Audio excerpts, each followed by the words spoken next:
The night the police arrived after Karen's blizzard crash, I realized this storm was about to change everything forever now.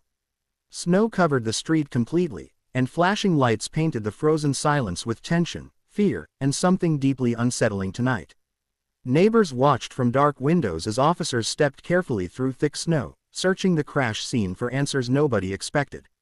Karen stood shivering beside her damaged car, still angry, still blaming me, still refusing to accept responsibility for what happened.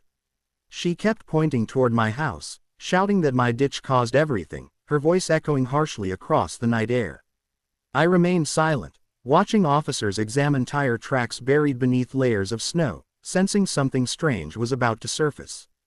Karen had demanded earlier that I pay for the tow, convinced I ruined her evening by digging that drainage ditch. But I knew the ditch had been there for years, clearly marked, and safely placed far away from any driveway. The wind howled louder as police radios crackled softly, filling the air with suspense and unanswered questions hanging over everyone. One officer crouched low, brushing snow aside carefully, revealing something buried beneath that none of us had noticed before there. Karen stopped talking instantly, her anger fading as the officer held up a broken piece of metal from beneath snow. It looked like something had already been damaged before the crash, something that told a story Karen did not expect. The officer exchanged a quiet glance with his partner, and suddenly the entire situation began shifting in an unexpected direction. Karen's voice softened as she tried explaining again, but her words sounded uncertain, nervous, as fear crept into her tone. I could see the moment she realized things were not going her way anymore, and something serious was unfolding quickly. The snow kept falling steadily, covering the scene, but the truth hidden underneath was slowly being uncovered by careful investigation. Karen stepped back nervously, her confidence fading with every second as the officers continued examining the ground by her car. People whispered quietly from their porches, watching the scene unfold, sensing that something far bigger than a simple crash existed. The cold air felt heavier as the truth slowly approached, like the storm was holding its breath, waiting for revelation. An officer finally turned toward Karen, holding the object firmly, and asked a question that made her face turn pale. For the first time that night, she had no answer, no excuse, and no way to avoid what was coming. I stood there quietly, realizing this was only the beginning of a story that would change everything in our neighborhood. And what the police discovered beneath that snow would soon reveal secrets none of us were prepared to face then. The officer held the broken piece of metal under his flashlight, studying it closely while snow continued falling around us. Karen tried to step forward, but another officer gently asked her to stay where she was until they finished checking the area. Her hands were shaking now, and the confidence she showed earlier had completely disappeared from her voice and expression. The flashing police lights reflected off the snow, making everything look cold, serious, and strangely dramatic in the silent neighborhood street. I stood a few steps away, remembering how loudly she blamed me just minutes before the police arrived at the scene. She had shouted that my ditch caused the crash and demanded I pay for the tow truck and damages immediately. But now, the officers were focused on something else, something buried under the snow near the front of her damaged car. One officer brushed more snow aside, revealing deep tire marks that didn't seem to match the direction of her story. He followed the tracks slowly with his flashlight, carefully observing where the car had moved before sliding into the ditch. Another officer leaned closer to the broken metal piece and noticed it was part of her car's front suspension system. It looked worn out and already damaged, like it had snapped before the car even reached the ditch that night. The officer quietly called his partner over and showed him the part, pointing at the rough, rusted edges with concern. Karen noticed their expressions change and immediately tried explaining again, her voice softer and slightly desperate this time. She insisted the crash happened suddenly, claiming the snow made her lose control and forced her car off the road. But the officers were not interrupting me anymore or looking toward my property like they were at the beginning. Instead, their attention stayed on her car, her tire tracks, and the broken part found under the snow near the crash. One officer finally walked over to Karen and calmly asked if her car had been making strange noises earlier that day. She paused for a moment, clearly caught off guard, before quickly saying she didn't notice anything unusual before driving home. The hesitation in her voice was small, but it was enough for everyone standing nearby to notice the sudden uncertainty. The wind picked up again, blowing snow across the road, slowly covering parts of the scene the officers had just examined.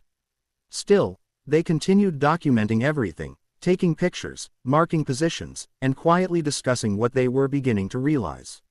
I could feel the tension shifting again as the truth started forming, piece by piece, right there in the freezing night. Karen looked toward me briefly, but this time there was no anger in her eyes, only worry and something close to regret. The officer then said something to her that made her face turn completely pale as she stood frozen in the snow. The moment the officer spoke, the entire atmosphere changed, and even the sound of the wind seemed to fade away. Karen stood frozen, staring at him, as if she already knew what he was about to say next. He calmly explained that the broken suspension part they found didn't snap during the crash like she had claimed earlier. Instead, it looked old, worn, and damaged long before her car ever reached the ditch beside my property that night.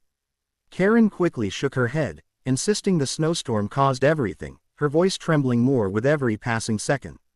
But the officer remained patient, pointing toward the tire tracks that told a completely different story than her version. The marks showed her car had been swerving before it even reached the area where the ditch was located. It was clear she had already lost control earlier, possibly because of a mechanical problem she didn't want to admit.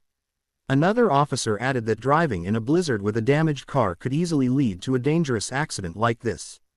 Karen's face slowly turned pale as the truth began closing in around her like the falling snow. She glanced around the neighborhood, noticing the porch lights and silhouettes of people quietly watching everything unfold from their homes. For the first time since the crash, she looked unsure, almost like she was realizing she had made a serious mistake. Earlier, she had been loud, confident, and demanding, blaming me for everything that happened without even thinking twice. Now, she looked smaller somehow, standing alone in the cold while the police continued examining every detail carefully. The officer then asked her another question, this time about whether she had any recent repairs done on the car. She hesitated again, longer this time, before quietly admitting she had been hearing strange noises for several days. That single confession changed everything, and I could feel the tension shift completely in that moment. The officers exchanged a look that clearly said they were starting to understand the full picture behind the crash. One of them wrote something down while the other continued taking photos of the damaged front end of her car. Snow kept falling steadily, covering the road, the ditch, and the tire marks that had revealed so much already. But the truth was no longer hidden, and everyone standing there could feel it becoming clearer with each passing second. Karen wrapped her arms around herself, not just from the cold, but from the pressure of the situation closing in. She finally looked toward me again, this time without anger, without blame, just a quiet expression I couldn't fully read. And in that moment, I realized the night was far from over, and something even bigger was about to unfold. The snowstorm showed no sign of stopping, and the cold air felt heavier as the situation continued unfolding under the flashing police lights. Karen stood quietly beside her car, her earlier confidence completely gone, replaced by a silence that said more than words ever could. The officers moved carefully around the scene, checking every detail, making sure nothing important was missed beneath the thick falling snow. One of them began measuring the distance between the road and the ditch, comparing it with the direction of the tire tracks. It quickly became clear that her car hadn't simply slid straight into the ditch like she had originally claimed earlier. Instead, the marks suggested she had been struggling to control the car long before reaching the spot near my property line. Another officer walked toward me and politely asked a few questions about the ditch and when it was last maintained. I explained that it had been there for years and was cleaned regularly so rainwater and melting snow could drain properly. He nodded slowly, writing everything down, and thanked me for keeping it clearly visible along the roadside edge. Karen listened to every word, her face tight with worry as the truth continued building against her story piece by piece. The tow truck driver stood nearby, quietly waiting, watching the scene like everyone else as the investigation continued. Suddenly, one officer called out to his partner, pointing at something partially buried near the front of Karen's car. They both bent down and carefully brushed the snow away, revealing a long scrape mark running across the icy road surface. It looked fresh, like the metal beneath her car had been dragging against the ground for some time before the crash. The officer traced the mark backward with his flashlight, following the path it made through the snow-covered street. The scraped line started much farther up the road, far beyond where the ditch was located beside my house. That discovery made everything even clearer, and I could see Karen's shoulders slowly drop as she realized what it meant. Her car had likely been damaged earlier, and the blizzard had only made the situation worse as she kept driving. One officer stood up and calmly explained that the damage and loss of control had probably started before she reached my property. Karen closed her eyes for a moment, as if she was replaying the drive in her mind and remembering something important. When she opened them again, the fear was obvious now, mixed with regret and the weight of what was happening. The snow continued falling steadily, but the truth was no longer hidden beneath it like it had been at first. And just when it seemed the situation couldn't get any more serious, another police car slowly pulled up behind the scene. The arrival of the second police car made the scene feel even more serious, its flashing lights reflecting across the falling snow. Neighbors who were still watching from their windows shifted slightly, sensing that something important was about to happen next. Karen noticed the new officers stepping out and immediately straightened up, as if hoping to regain some control over the situation. But the first officer quietly walked toward them and began explaining everything they had discovered so far at the crash site.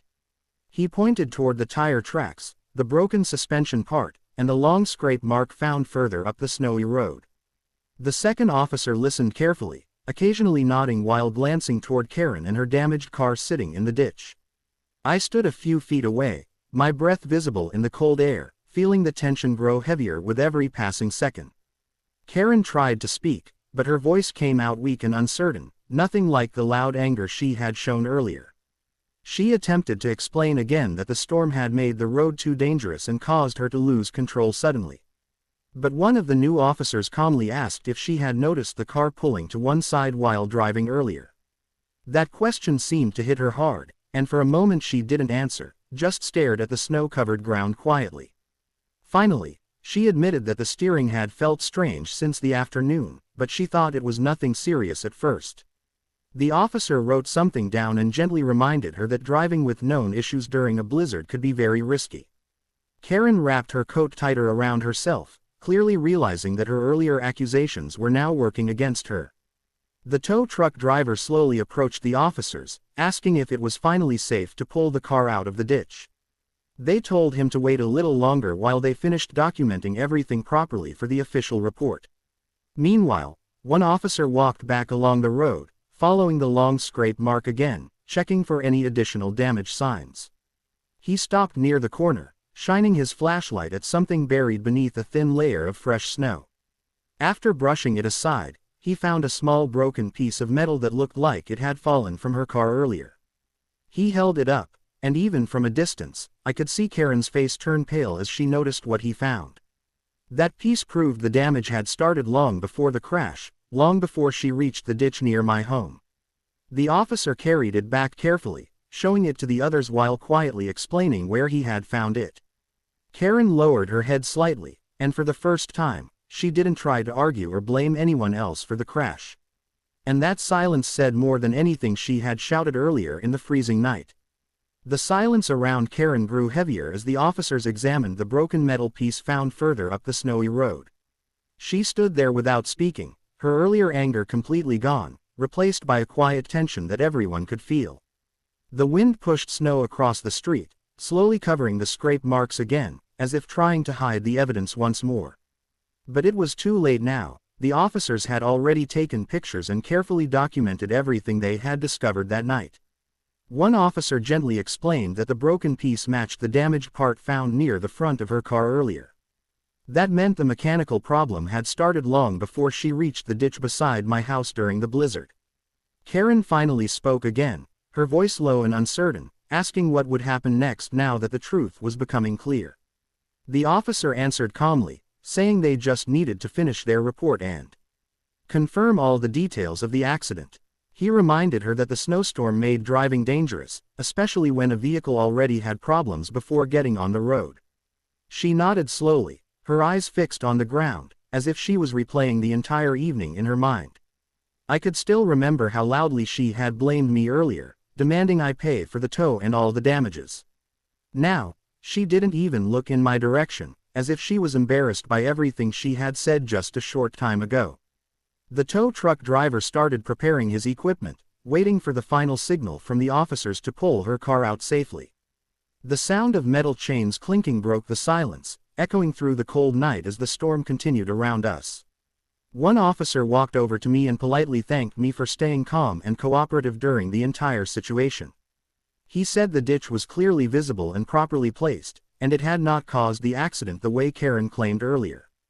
Hearing that lifted a weight off my shoulders that I hadn't even realized I was carrying since the crash happened. Karen heard those words too, and for a moment, she finally looked toward me with a quiet, apologetic expression. But before she could say anything, the officer gently asked her a few final questions to complete the report properly. He confirmed the time she left home, the route she took, and whether she noticed the car getting worse as she drove. She answered honestly this time, admitting she had ignored the warning signs because she just wanted to get home quickly. The officer wrote everything down carefully, then nodded, satisfied that he now understood exactly what had happened. As the tow truck slowly began pulling her car from the ditch, the tension in the air finally started to ease. But I could still feel that the night wasn't completely over yet, and something important was about to happen next. The tow truck's engine rumbled loudly as it slowly pulled Karen's car out of the ditch, chains tightening against the frozen metal. Everyone watched quietly as the damaged car lifted inch by inch, snow sliding off its surface and falling back to the ground. For a moment, the only sounds were the wind, the truck, and the steady hum of police radios in the cold night air. Karen stood still, her arms wrapped around herself, looking at the car like she was seeing it for the first time. The front end was worse than it had looked before, and now that it was out of the ditch, the damage was clear. One of the officers walked around the vehicle slowly, checking underneath while the tow driver held it in place carefully. He pointed out the broken suspension and the fresh scrape marks that ran along the bottom of the car's frame. Even without saying much, it was obvious the damage had started before she ever reached the ditch near my home. Karen took a small step forward, then stopped, as if she didn't know what to say or how to react anymore. Earlier, she had been loud and demanding, insisting I was responsible for everything that happened to her car that night. Now, standing in the cold with police around her, she looked unsure and quiet, like reality had finally caught up. The officer gently explained again that the accident appeared to be caused by mechanical failure made worse by the blizzard conditions. He spoke calmly, not accusing, just stating what the evidence showed after examining the tracks and broken parts. Karen nodded slowly, her face pale under the flashing lights, accepting what she was hearing without trying to argue this time. The tow truck driver finally lowered the car completely and began securing it for transport while snow continued falling steadily. One officer handed Karen a small paper, explaining it was just a report. Reference number for the incident that night. She held it carefully, her hands still shaking slightly from the cold and the stress of everything that had happened.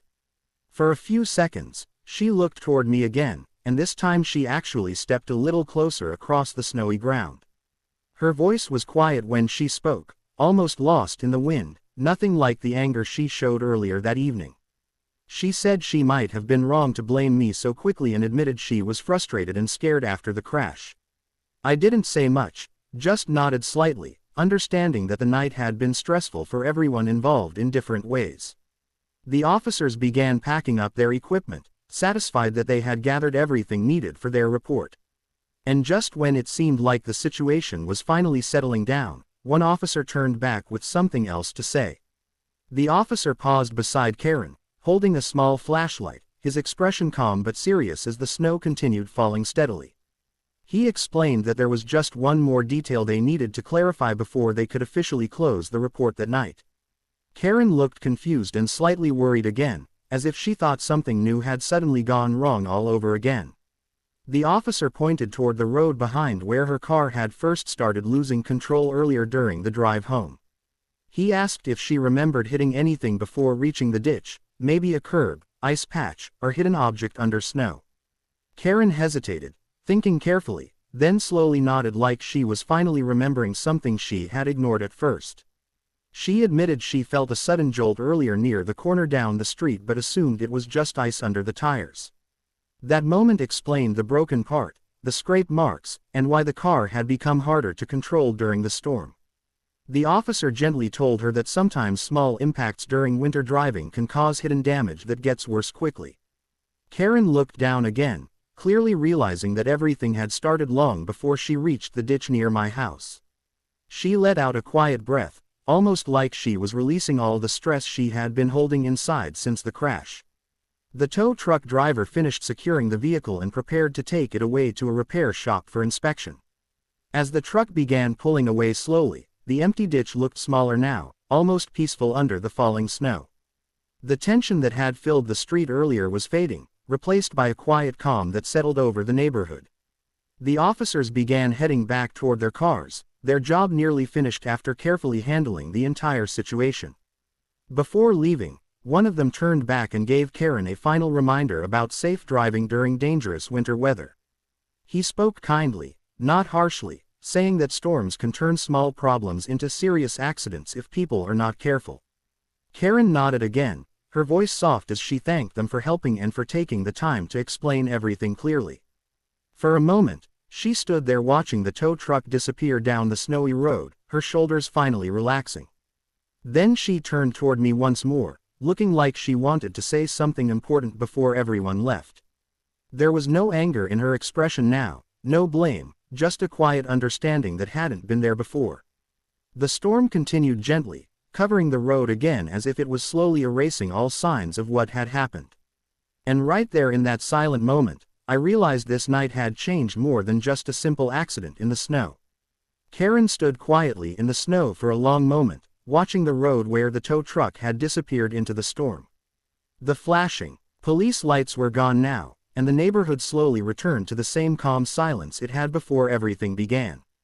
Snow continued falling gently, covering the tire tracks, the scrape marks, and the signs of the accident that had shaken the night. For the first time since the crash, everything felt still, like the storm itself was finally starting to settle down again. Karen took a slow breath, then turned and carefully walked toward me across the snow-covered edge of the road. Her steps were cautious, and her expression looked completely different from the anger she had shown earlier that evening. When she finally stopped a few feet away, she looked down for a second before lifting her eyes to meet mine. Her voice was quiet, almost unsure, as she apologized for blaming me and demanding I pay for the tow and damage. She admitted she had been scared, frustrated, and embarrassed after the crash, and she reacted without thinking clearly at all. I listened without interrupting, understanding that the night had been stressful and frightening for her in ways I hadn't seen before. The storm had made everything worse, and the fear of being stuck alone in the cold had probably pushed her to panic. I simply nodded and told her that accidents happen, especially in weather like this, and that what mattered was everyone was safe. She seemed relieved to hear that, her shoulders relaxing slightly as if a heavy weight had finally lifted from her chest. The cold wind blew gently across the quiet street, carrying soft snowflakes past us as the night slowly grew calmer. Karen explained she would make sure to get her car checked properly next time and be more careful during bad weather. She also promised she would never assume the worst about someone again without knowing the full truth first. There was a sincerity in her voice that hadn't been there before, something honest and real that changed everything. We stood there for a moment longer, not saying much, just listening to the quiet sound of the storm around us. Then she thanked me again and slowly walked back toward her house, her footsteps fading into the snowy darkness. I watched until she reached her door safely, then turned back toward my own home, feeling the cold on my face. The ditch beside the road was already filling with fresh snow again, looking peaceful and harmless under the soft light. It was strange how quickly things could change, how one storm, one accident, and one discovery could shift everything.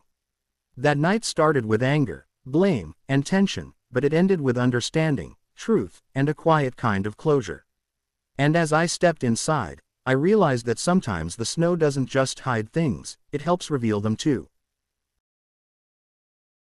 Welcome to Karen Universe, where we dive into every wild, quirky, and intriguing story out there.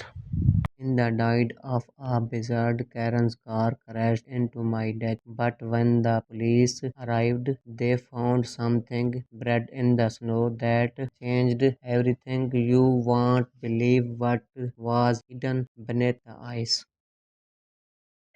If you enjoyed the, don't forget to subscribe to Karen Universe, share with your friends and drop your thoughts in the comments.